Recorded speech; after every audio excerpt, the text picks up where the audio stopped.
जोडी चर्चेत असायचा प्रश्न नाही आहे. पण दोघं आम्ही खूप मित्र आहोत आणि ज्या भागातनं येतो, दोघं एका शक्तीच्या विरोधात संघर्ष करतो. दोघांचे प्रश्न जवळपास सारखे आहेत आणि दोघांचे विचार सारखे आहेत.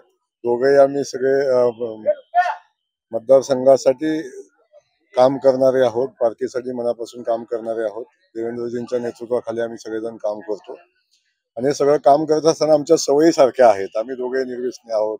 आम्ही दोघेही व्यायाम करतो. दोघांच्या सवयी सारख्या आहेत आणि म्हणून आम्ही सगळे दोघेही सभागृहामध्ये एकत्र असतो. तो सातारा जिल्ह्याचा बहुमान मी या निमित्तानं समजतो.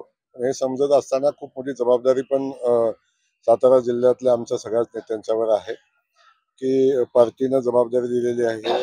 आदरणीय देवेंद्रजींनी जबाबदारी दिलेली आहे.